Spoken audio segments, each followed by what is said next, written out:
Halo guys, kami dari kelompok 2 akan mempresentasikan hasil analisis kami tentang Domino's Pizza.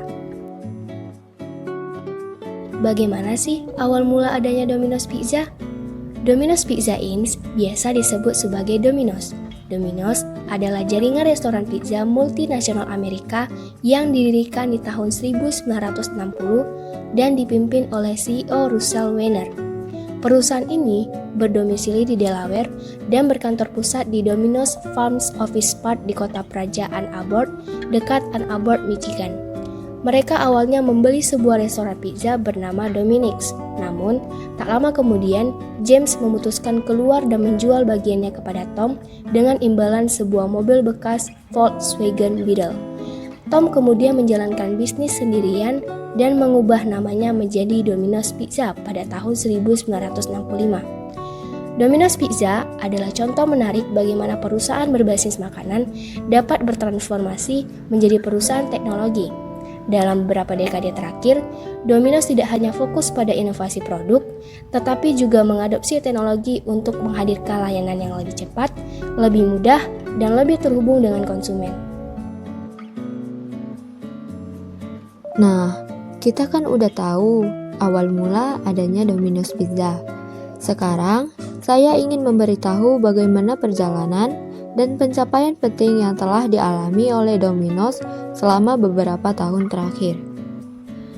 Dimulai dari satu toko kecil di Ypsilanti, Michigan, pada tahun 1960, Domino's kini telah berkembang menjadi salah satu jaringan pizza terbesar di dunia.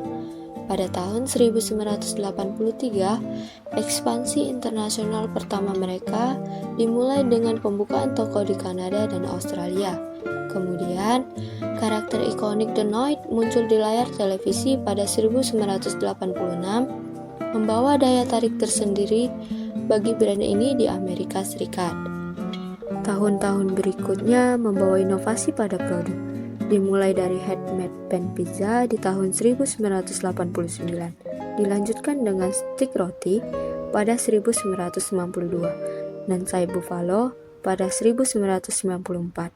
Di pertengahan dekade 90-an, Domino's memperluas cakupan pasarnya hingga ke Eropa Timur dan Afrika, sekaligus membuka toko internasional ke 1000. Pada 2004, Domino's resmi menjadi perusahaan publik di Bursa Efek New York dan dengan cepat mengadopsi teknologi baru.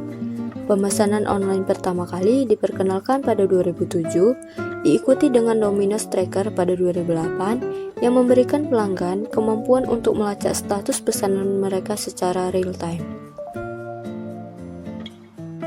Di tahun-tahun setelahnya, Domino's memperkuat posisinya dengan berbagai inovasi teknologi, seperti meluncurkan aplikasi mobile, platform profil pizza di dominos.com pada 2013, dan kendaraan pengiriman khusus DXP pada 2015 yang memungkinkan pengiriman lebih cepat dan efisien. Di tahun 2017, mereka bahkan melakukan uji coba pengiriman menggunakan kendaraan Suakemuji yang bekerja sama dengan Ford, menunjukkan komitmen Domino's dalam memanfaatkan teknologi terkini. Selama pandemi 2020, Domino's menanggapi kebutuhan konsumen akan keamanan dan kenyamanan dengan memperkenalkan layanan Carside Delivery tanpa kontak langsung. Inovasi berlanjut hingga aspek ramah lingkungan pada tahun 2022, ketika Domino's meluncurkan armada kendaraan listrik terbesar di Amerika Serikat dengan menggunakan Chevy Bolt 2023 untuk pengiriman. Pada tahun 2023, Domino's meluncurkan program pizza darurat yang memberikan pelanggan pizza gratis saat mereka sangat membutuhkannya. Pada tahun 2024, Domino's mengalami pertumbuhan signifikan dalam penjualan dan pendapatan, mencatatkan pendapatan kuartal ketiga sebesar 1,08 miliar dolar. Peningkatan 5,1% dari tahun sebelumnya. Penjualan di toko yang sama mengalami pertumbuhan positif di AS. Secara global, jaringan toko terus berkembang dengan penambahan 72 toko baru. Domino's juga menargetkan untuk membuka lebih dari 800 toko secara global di akhir tahun ini. meskipun ada tantangan dalam ekspansi di beberapa pasar.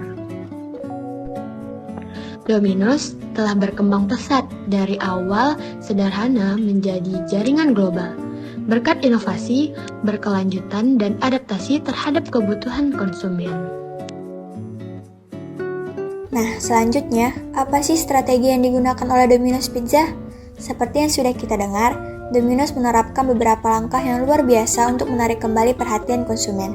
Di sini, kita akan lebih detail membahas dari strategi-strategi tersebut. Mari kita lihat bagaimana Domino's memanfaatkan teknologi untuk memperkuat layanan mereka dan memberikan pengalaman terbaik bagi pelanggan.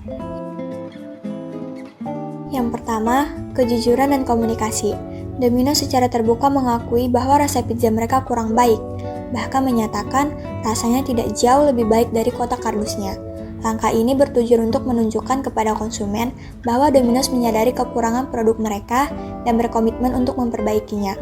Kejujuran ini membuka peluang bagi Domino's untuk meningkatkan interaksi dengan konsumen melalui iklan kreatif, media sosial, dan berbagai konten online. Yang kedua, peningkatan produk. Domino's memastikan bahwa kampanye pizza turnaround didukung oleh langkah konkret dalam memperbaiki produknya. Mereka merombak resep pizza termasuk kualitas adonan, keju, dan saus untuk meningkatkan rasa dan pengalaman pelanggan.